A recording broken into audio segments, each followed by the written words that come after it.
శుభకార్యాలకు పూజార్ల కోసం వెతుకుతున్నారా? పూజారీస్.com లో అతి తక్కువ ధరలకే పూజార్లను ముందే బుక్ చేసుకోండి. వెంటనే కాల్ చేయండి. వీక్షకులందరికీ నమస్కారం. అందరికీ కూడా నూతన ఆంగ్ల సంవత్సర శుభాకాంక్షలు. 2024వ సంవత్సరం మీ అందరికీ కూడా ఆయురారోగ్య అష్టైశ్వర్యాలని కూడా ప్రసాదించి ఆ భగవంతుని యొక్క కృప అందరి మీద కూడా ఉండాలి అని చెప్పి మనస్ఫూర్తిగా భగవంతుడిని ప్రార్థిస్తూ, కర్కాటక రాశి వారికి ఈ 2024వ సంవత్సరం ఏ విధమైనటువంటి ఫలితాలని ఇవ్వబోతూ ఉన్నది అనేటువంటి విషయాలని క్లుప్తంగా ఈ వీడియో ద్వారా తెలుసుకుందాం.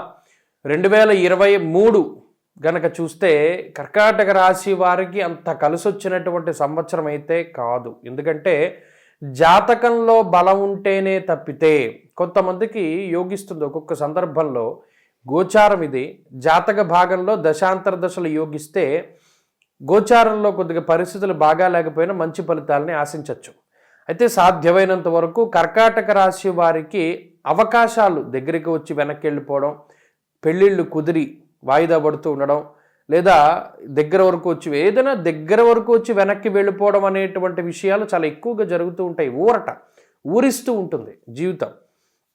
తెల్లారితే ఈ పని అయిపోతుంది అనుకుంటారు, కానీ అది అవ్వదు. దీనికి ఏంటి కారణం అనేటువంటిది విశ్లేషణ చేస్తే అష్టమ శనేశ్వరుని యొక్క దోషము. ఇది ప్రధానంగా కర్కాటక రాశి వారికి ఈ సంవత్సరం కూడా ఉన్నది, అష్టమ శని యొక్క దోషం. అలాగే రాహు బలం లేదు. 2023లో రాహు భాగ్యస్థానంలో సంచారము, దశమ కేంద్రంలో సంచారం.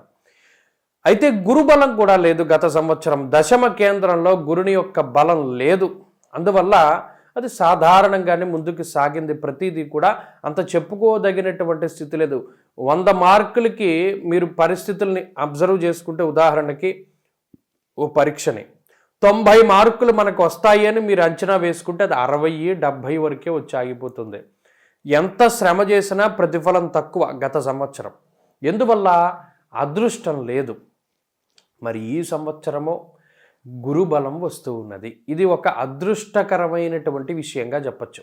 ఎప్పుడైతే జాతకంలో ముఖ్యంగా గోచారంలో గురుడు అందులోనూ లాభస్థాన స్థితుడై ఉంటాడో, యశో వృద్ధిర్బలం తేజ సర్వత్ర విజయ సుఖం అన్నది శాస్త్రం కీర్తించింది గురుగ్రహాన్ని, ఆ గురుగ్రహం ఇచ్చేటువంటి ఫలితాన్ని.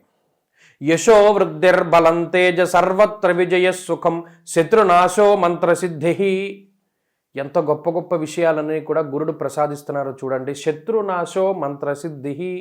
చాలామంది అంటారు, ఎన్ని పూజలు చేసినా మాకేం ఫలితం లేదంటే, ఎన్నో హోమాలు చేసాం, ఎన్నో అర్చనలు చేసాం, ఎన్నో అభిషేకాలు చేసాం, అసలేం మాకు ఫలితం లేదండి, ఎందుకంటే ఇలా అవుతుందన్న గురుబలం లేదు అక్కడ. గురువు యొక్క అనుగ్రహం లేనిదే ఏ పని చేసినా కూడా అందులో గుర్తింపు కానీ రేణింపు కానీ సాధించడం కానీ ఉండదు. గురుబలం ఉన్నటువంటి రోజున గురువు యొక్క నామాన్ని స్మరిస్తే చాలు అన్నీ కూడా సిద్ధిస్తాయి. ఇప్పుడు ఆ మంత్రసిద్ధి కలిగేటువంటి రోజులు ఈ కర్కాటక రాశి వారికి ప్రారంభమవుతున్నాయి. మే నెల 1వ తారీఖు 2024 సంవత్సరంలో గురుబలం వస్తుంది. అప్పటి నుండి ఈ రాశి వారికి అత్యద్భుతమైనటువంటి ఫలితాలని మనం ఆశించవచ్చును. ఇందాక చెప్పుకున్నట్టు యశోవృద్ధిర్బలం తేజ, గురుగ్రహం ఇచ్చేటువంటి కారకత్వాల్ని గనక చూసుకున్నప్పుడు యజన కీర్తి గృహ కాంచన పుత్రవస్త్ర అశ్వాధికారకో గురుహు శాస్త్రంలో చెప్పారు. ఆయా కారకత్వాలన్నీ ఆయన ఇస్తాడు. అంటే మొట్టమొదట ఏం చేస్తారయ్యా అంటే, ఎక్కడైతే అవమానాలు పొంది ఉన్నారో కర్కాటక రాశి వారు, ఎక్కడైతే చీత్కారాలు, చేదరింపులు, అవమానాలు, ప్రజలందరూ కూడా మిమ్మల్ని అసహించుకునేటువంటి స్థితిలో అక్కడ ఉన్నటువంటి పరిస్థితులు అప్పుడు అటువంటివి చేశారో, వాటన్నిటి నుండి మిమ్మల్ని ఈ గురుడు బయటికి తీసుకువచ్చి, ఎవరైతే మిమ్మల్ని వ్యతిరేకించారో, ఎవరైతే మిమ్మల్ని వద్దు అనుకుని వెళ్ళిపోయారో, ఎవరైతే మీ మీద నిందారోపణలు చేశారో వారే తిరిగి మళ్ళా మిమ్మల్ని ప్రశంసించేటువంటి పరిస్థితి. ఎక్కడైతే ఓడిపోయారో అక్కడే మళ్ళా తిరిగి నెగ్గేటువంటి పరిస్థితి. ఇటువంటి వాటికి గురుగ్రహం కారణమవుతుంది. బలం తేజ, తేజస్సు, బలం, ఆరోగ్యం, ఐశ్వర్యం వీటన్నిటినీ కూడా గురుడిస్తారు. అదేం సాధారణమైనటువంటి విషయం కాదు. అలాగే అనారోగ్య సమస్యల నుండి బయటపడేస్తాడు. వివాహాది శుభకార్యక్రమాలు జరిగేలా చేస్తారు. సంతానాభివృద్ధి కలిగేలా చేస్తారు. గత సంవత్సరంలో బంగారాన్ని కానీ, వాహనాలను కానీ, ఇళ్లను కానీ, స్థలాలను కానీ, పొలాలను కానీ తాకట్టు పెట్టి ఏదైనా ధనం తీసుకొచ్చినటువంటి సందర్భం ఉంటే, లేదా గత సంవత్సరంలో ఏదైనా నష్టపోయినటువంటి ద్రవ్యం ఉంటే దాన్ని తిరిగి సంపాదించుకునేటువంటి పరిస్థితి. ఈ ధనాన్ని కట్టి ఏదైతే మీరు అప్పు తీసుకున్నటువంటివి ఉన్నాయో, తాకట్టు పెట్టినటువంటివి ఉన్నాయో వాటిని విడిపించుకునేటువంటి స్థితికి గురుడు అవకాశాన్ని కల్పిస్తారు. ఉద్యోగంలో ఉన్నతమైనటువంటి స్థితి, ఉద్యోగపూర్వకంగా ప్రమోషన్లు కానీ, ఆశించినటువంటి చోటుకి ట్రాన్స్ఫర్లు కానీ, ఎవరైతే విదేశాలలో ఉద్యోగం చేయాలి అనుకుంటూ ఉన్నారో వారికి అవకాశాలను ఇప్పించడం కానీ, విదేశాల్లో స్థిర నివాసం కోసం ప్రయత్నం చేస్తున్నారో వారికి ఆ నివాసానికి సంబంధించినటువంటి అక్కడ ఏర్పాట్లు, గుర్తింపు కార్డుల దగ్గర నుండి అన్నీ కూడా వచ్చేలా చేస్తారు. అలాగే సంతానాభివృద్ధి కలుగుతుంది, అలాగే కుటుంబ సౌభాగ్యం కలుగుతుంది. ఇవన్నీ కూడా గురుబలం వచ్చాక జరుగుతుంది. గురుబలం ఎప్పటి నుండి వస్తుంది?